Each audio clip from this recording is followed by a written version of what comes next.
Okay, good afternoon. Welcome. This is a LaRouche PAC interview on the Western drought crisis. And for those of you who have followed LaRouche PAC's coverage of this, we've run major campaigns. We've covered it really over the last decade. It's been an ongoing question. It's only intensified. And we have someone with us today, Pat Ruckert, longtime organizer and kind of one of the central voices out here in California within the ag community on the questions of the drought and its broader implications. So Pat, welcome. Thanks for taking the time to do this today. Happy to be here. Great. So I think that where we should start is give us a sense. We were just, it's the BFD. This is a BFD. It's a big deal.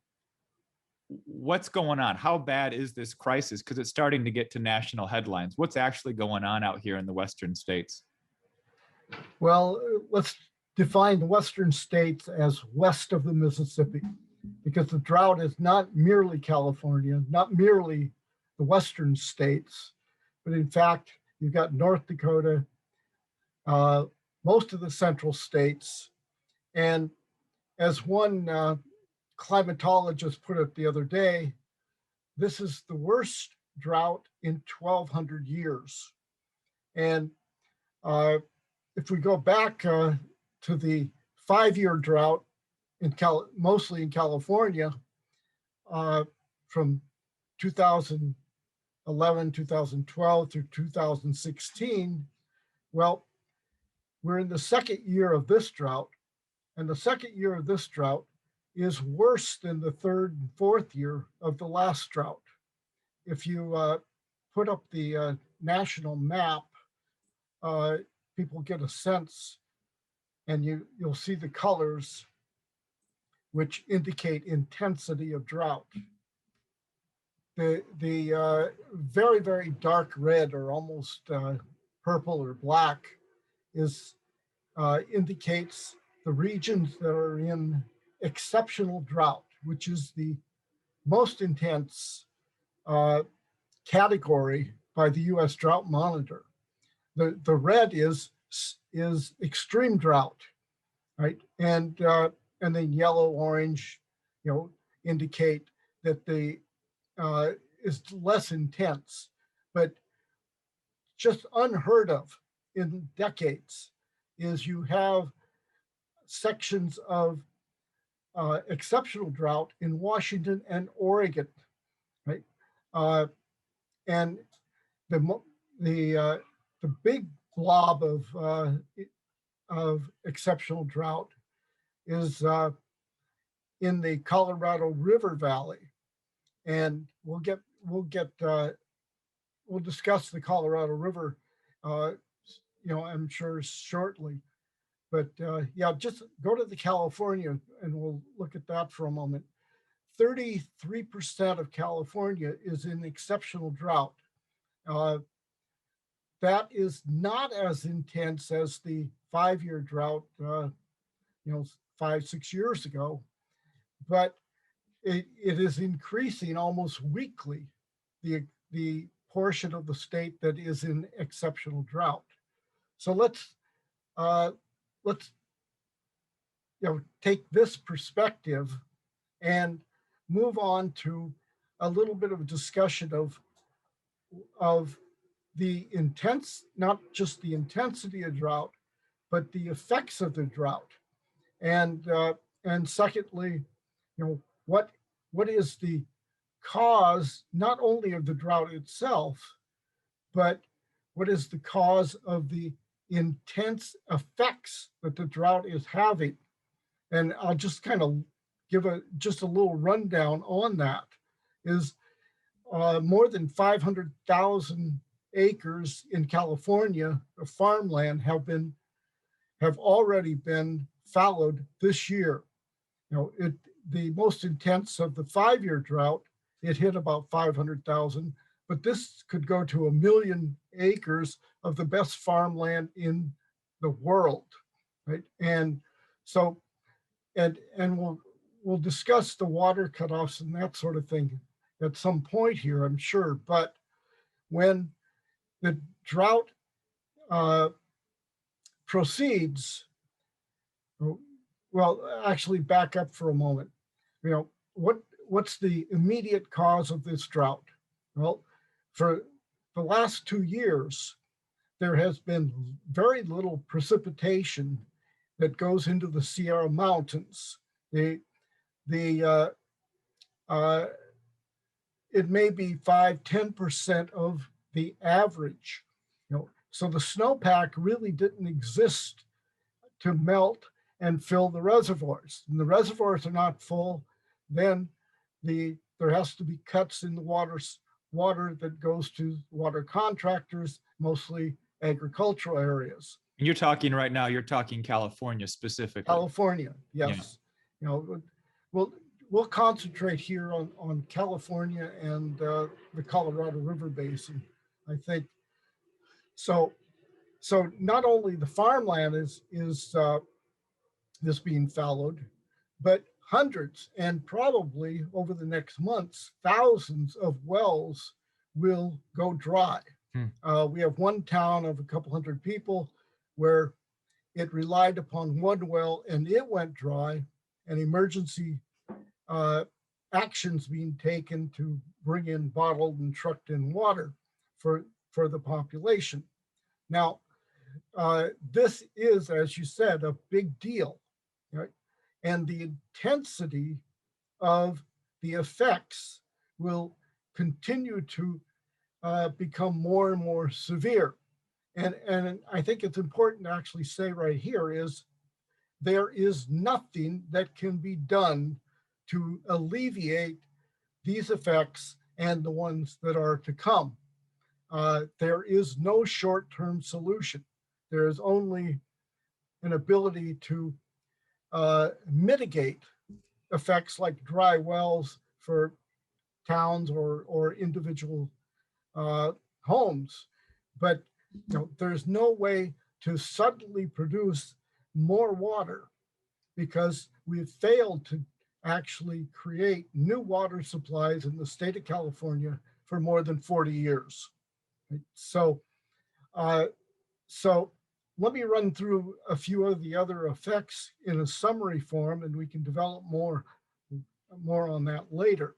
Now, so we got fallowed land, wells going dry, and most importantly, for the well-being of the entire population, is a threat to the electricity supply.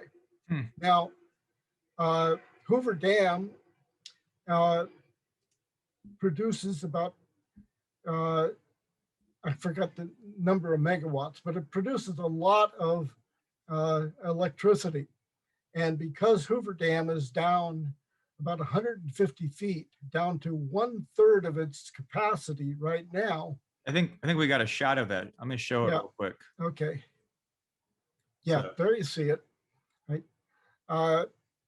So what's called the bathtub ring, is that's 150 feet below capacity of the reservoir. Right? So it's pretty clear right there.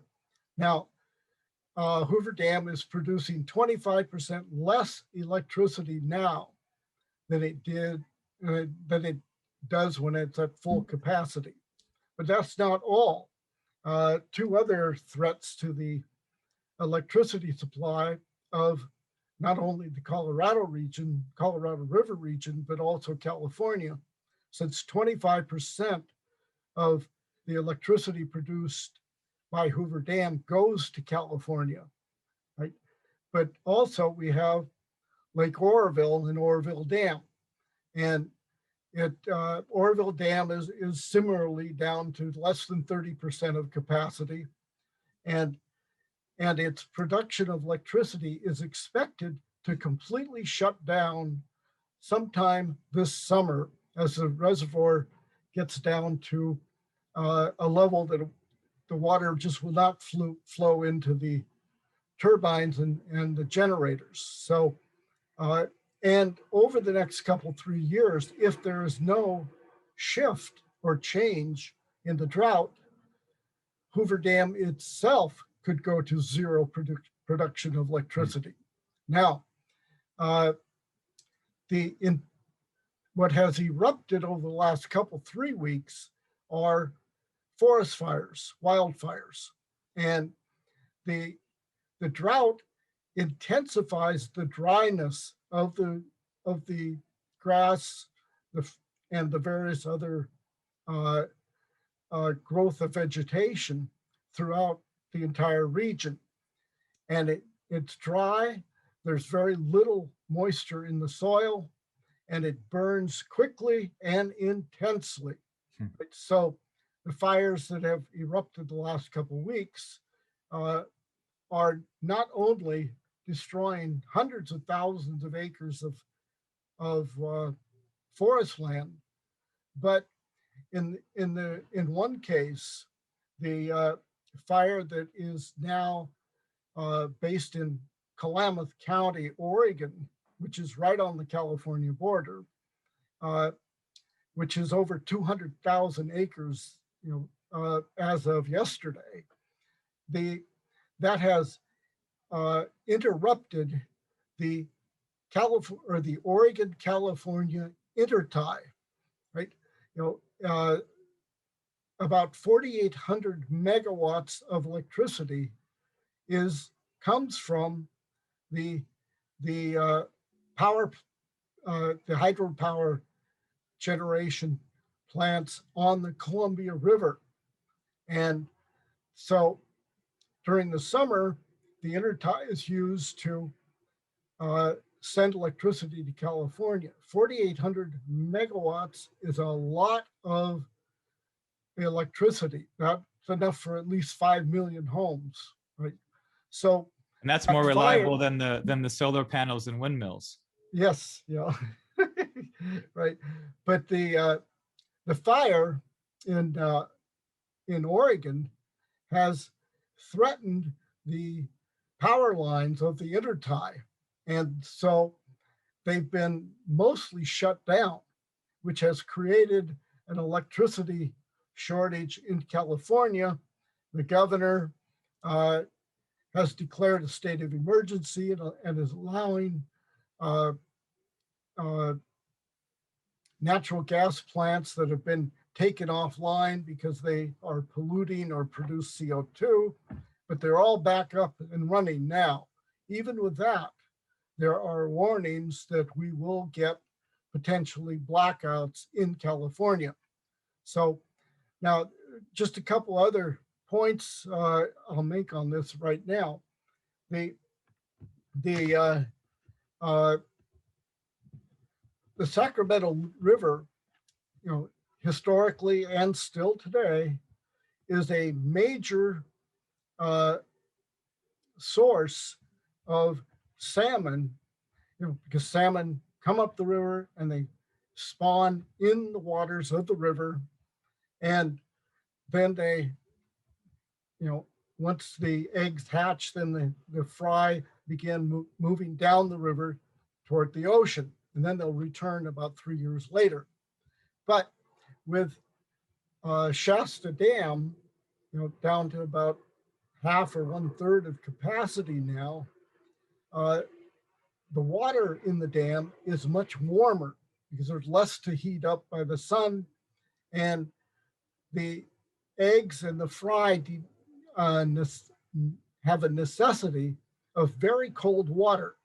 Now, when the dam is full, there's plenty of cold water down below. That's released into the Sacramento River, and the fish are, have a happy time of it being born and are hatched and then heading down the river. But what's expected now is 80% or maybe 100% of this year's entire hatching will die in the warmer water of the Sacramento River. So there's many, many other impacts that the drought has. Now, well, why the drought? What's going on here? As that one climatologist said, the worst drought in this region in 1,200 years. Well, as what are called paleoclimatologists have pointed out, for California and the Southwest, that the last 150 years is the wettest period in the last 1,200 years. That Wait, so let's just back up so we okay, get a sense of this, because we just bridged into the, you know, where this is coming from. So what you've got is you've got hundreds of thousands of farmland. Just to summarize, hundreds of thousands, if not more. I think you said there was 400, 500,000 in the last drought. We're expecting more in this drought, just in California's fertile Central Valley. Fallow, no food production. You got impacts on the salmon. You've got massive forest fires. I mean, you talked about that's already affecting the electricity. You've got high temperatures in California. This is putting a big blitz on energy requirements, which they're having problems managing. The forest fires are also leading to weather changes. I mean, last summer, the whole Bay Area was one big valley of smoke. I mean, it was just a real problem. They're not managing the forests. They're not building the water reservoirs. They haven't addressed this drought crisis at all, and they've had really almost 10 plus years to start to do something. And that's just California. You've talked about Lake Mead, that's Arizona, that's Nevada, that's power supply. I mean, Las Vegas is built off of Lake Mead and that Hoover Dam. And that's where they get their electricity. That's where they get their water. Arizona gets water for farmland. So, okay, so you're about to go into now this, you mentioned it earlier, 1,200 years. This is the worst drought in 1,200 years. So yeah, why is this happening? Is this something that, I mean, of course, everybody says in the media, this is Gavin Newsom's trying to protect himself from a recall campaign. He's saying, well, it's all climate change. It's all climate change. We got to shut down the power plants. Is shutting down the power plants going to solve this? Where is this actually coming from? yeah, well, the paleoclimatologists who studied the climate, going back thousands of years, millions of years. There's a book written in 2014, The West Without Water, and what the argument or what is presented, the evidence presented, in fact, is that for the last 1,200 years, except the last 150 years, 170 years, something like that, the climate of this region has been one of alternating mega droughts and mega floods. That is, mega droughts that last at least 20 years. And what they detail is that some of these droughts have lasted 100 years. This is going back to the 900, 1200 AD period, and even into the and this is what? This is based on tree ring? What's the data for this? Yeah. Well, it's tree rings and sediment in the bay and the lakes, right? So they could tell, especially when you look at tree rings, you can see the years where water is scarce. The rings are very, very narrow. When water is more abundant, then the rings are larger. So it's pretty solid science in actually being able to understand the climate from the past, even without eyewitnesses. So, but what occurred, say, in 1860, well, alternating mega droughts, and mega floods. The last mega flood was in 1860, when, for example, Los Angeles received 59 inches of rain that winter. Right? Normally, Los Angeles is lucky to get 15 inches in a year, right? But the rains just came in the winter of 1860-61. And they just did not stop. The entire Central Valley was turned into a lake 10 to 20 feet deep. Sacramento was under 20 feet of water for several months. Wow. And that was, actually during the 1860 election that elected Abraham Lincoln, right? So, but that was the last mega flood, and we have had floods, but you know, and they do damage. They do a lot of damage, especially in build-up areas. But we've had nothing like that of 1860-61, and we've had droughts that have lasted 2, 3, 4 years, and then the 5-year drought that occurred, uh, you know, in the 2011 through 2016 period, you know, was in fact the worst drought uh, that had been seen, you know, for at least 150, 200 years, right?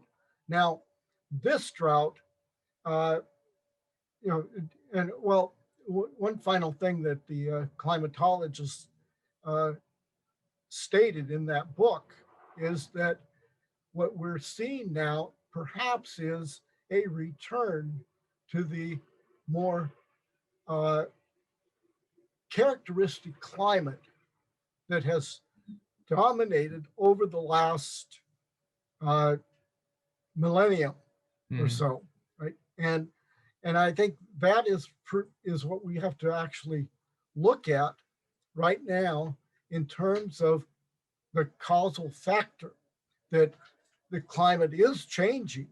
There's no denying that, right?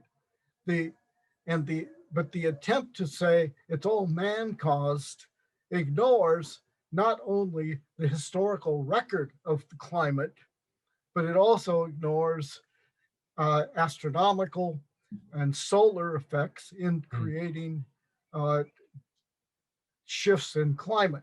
Now, climate. It's funny. You think about it.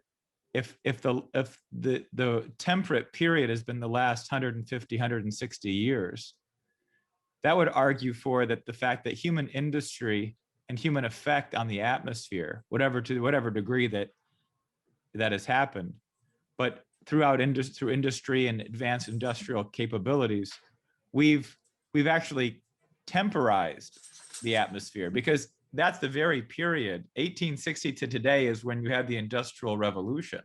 It is very much the period where that would have affected it. So that's just interesting. That that would actually be a contrary. If we wanted to argue that, it would be a contrary. We actually help stabilize the climate from changing. But I think the bigger question we both know is that this wasn't, as much as we might not have known about the longer term trends over the millennium, it was known that there is a tendency for very extended periods of drought in the Western states. This wasn't something unforeseen by previous generations. It's been a lack of action or clarity. So can you give us a sense, what's been going on these last week? California built 2 big projects. You've talked about this a lot. The California, there's the Central Valley Project, and I think the California Water Project. But since that's 50 years ago or more that we built these projects. So what haven't we done, or what did we do that we shouldn't have done? What's our role in terms of policy towards the Western states? How did we give us a little bit of that sense? Because of course you've got the natural environment, but there's also the social aspect of it. I think we could characterize it this way: that Americans used to think big. We used to think we could do things, and we did things. So let's look at the California water management system.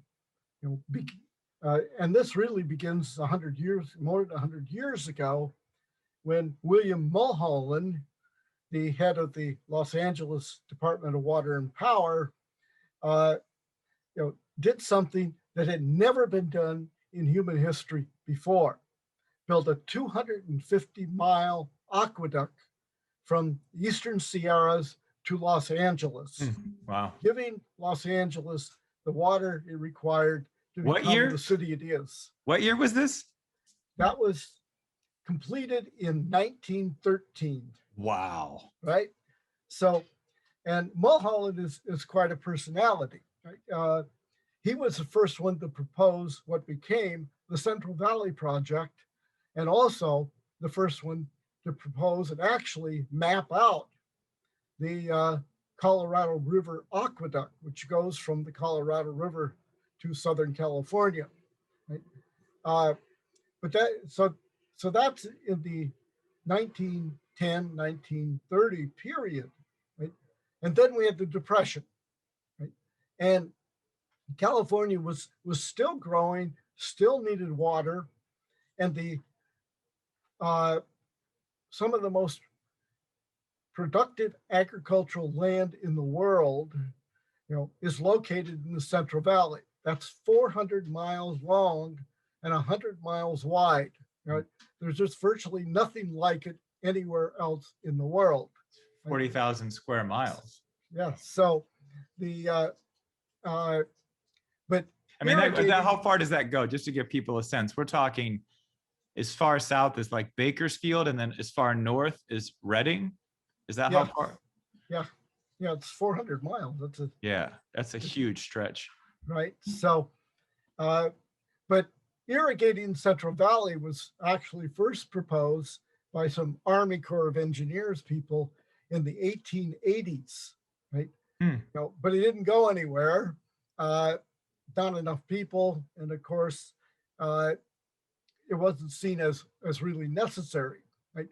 But in 1932 period, California legislature itself said we should build a Central Valley project to build the dams and the canals, the reservoirs, the aqueducts necessary to irrigate this tremendous productive land. Right? But that was already the Depression, right? And California had no ability to actually fund it. So President Franklin Roosevelt stepped in, and the Central Valley Project was begun with a major and the leading dam of the project being Shasta Dam on the Sacramento River, right, up Northern California. Now, so that was begun, and over the course of the next 20 years, more and more pieces of that project were put in place. And but then, you had Southern California, which was the center of population for the state. And it needed more water, right? So in the 1960s, Governor Pat Brown, whose offspring, Jerry Brown,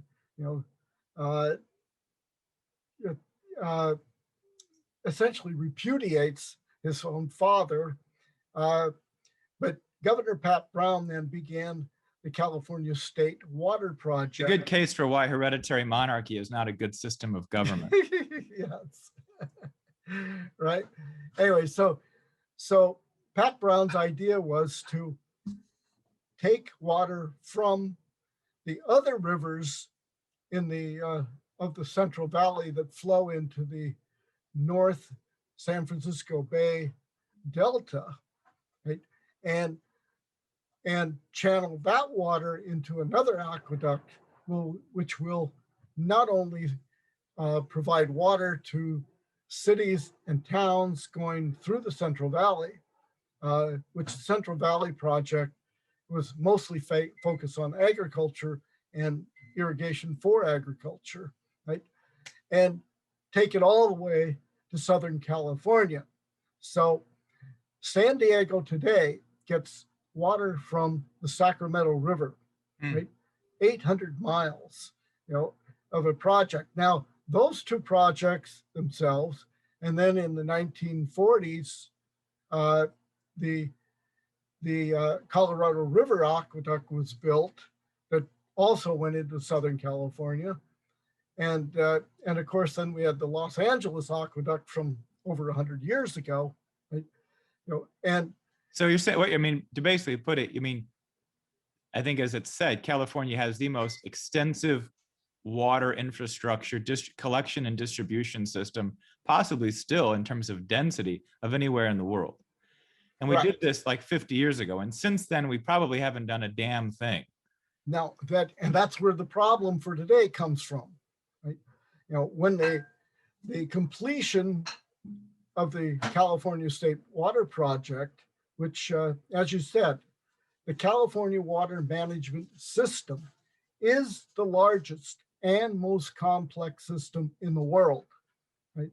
It unites into one system multiple watersheds, multiple rivers, right? Historically, we have managed this river or that river, but what California management system does is create a single system with all these rivers, watersheds, and constructions, right? So right. So Pat, so I mean, since we don't have, I know you have limited time.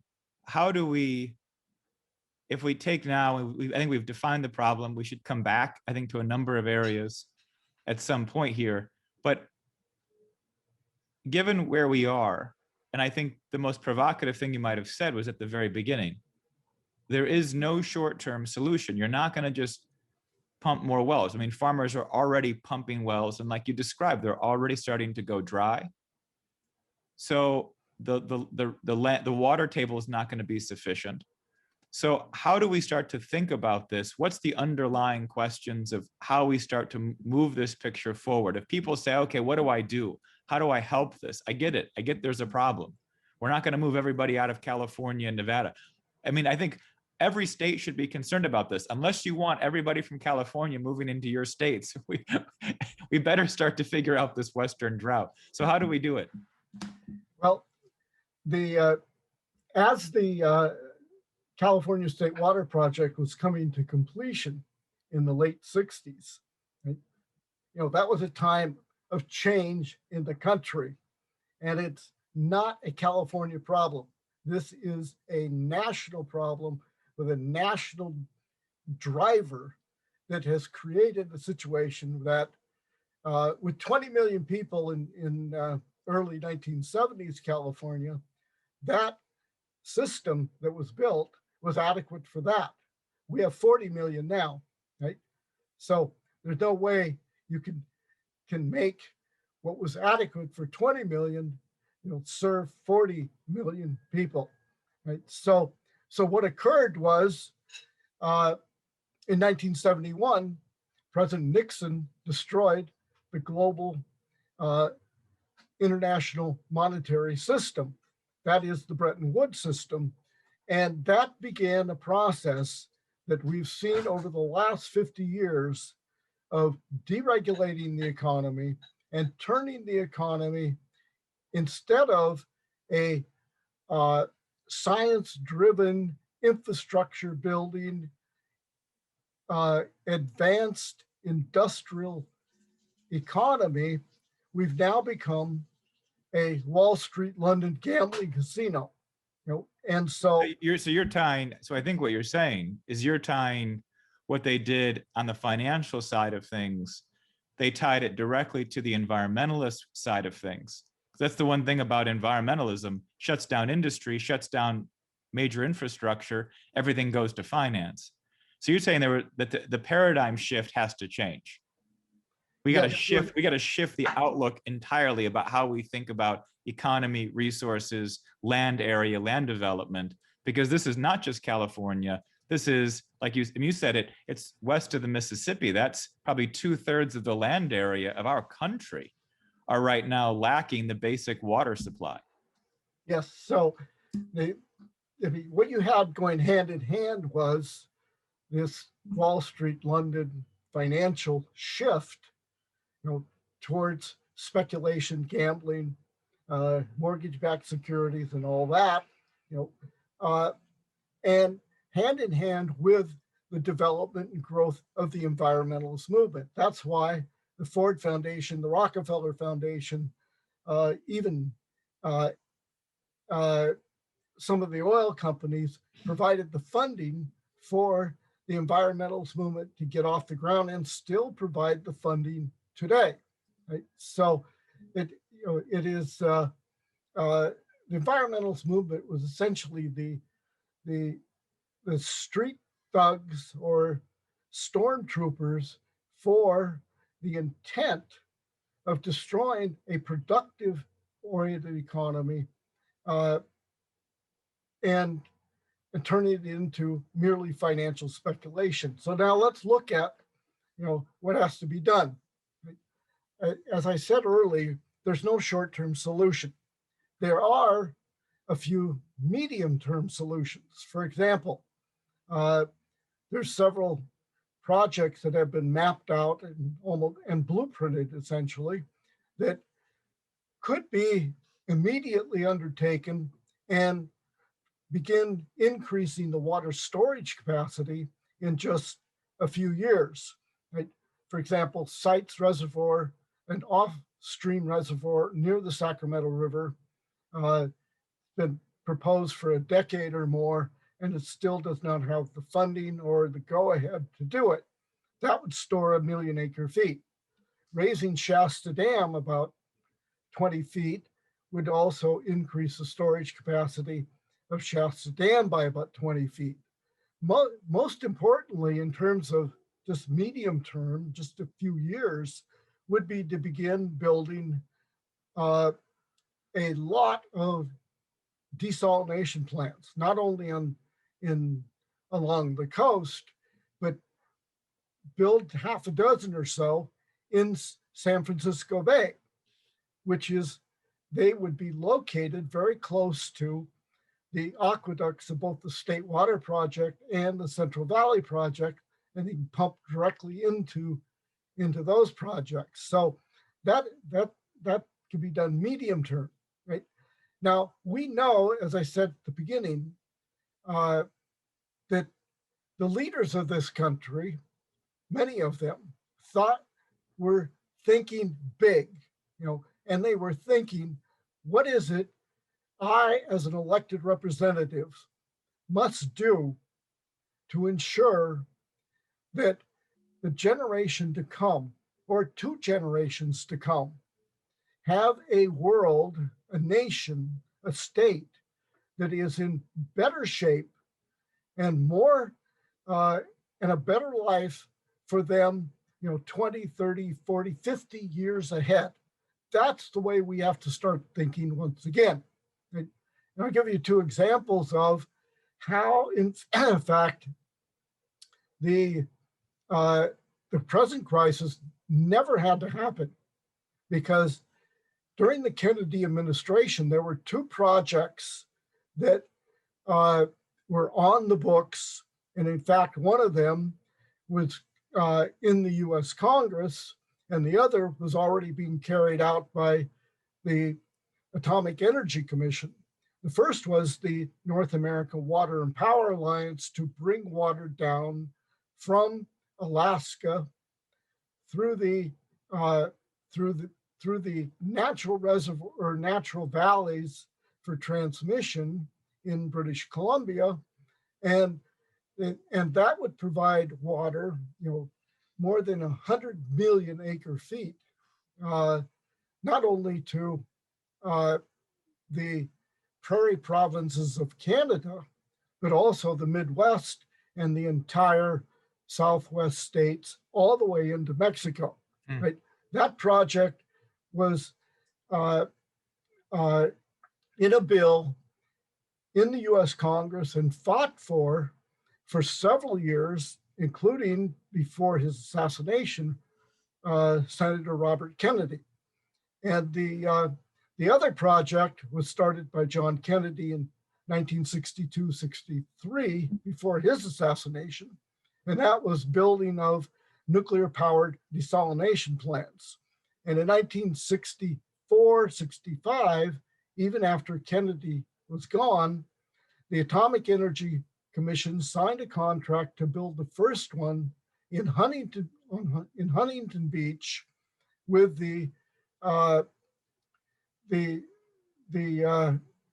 Metropolitan Water District of Southern California. So it was ready to go. But that's, by then it's the late 1960s. The paradigm change had begun. The environmentalist movement had begun.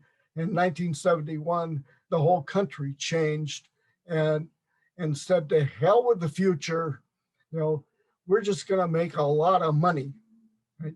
So, so what we need to do now, is return to thinking big and thinking long term, because that is the way we can not only be responsible citizens and human beings, but it'll also ensure that you can live with yourself knowing this is what I am going to do. Pat, that's great. I think that people got hopefully a good sense of where this thing stands and ultimately what's the underlying solution. So I appreciate you taking the time. Hopefully you'll join us again for more drought updates. And we'll see you again sometime soon. Okay, thank you. Thanks, and people stay in touch with LaRouchePAC.com for more updates on the drought and strategic developments around the world, and most importantly, how you can help. Thanks. Bye.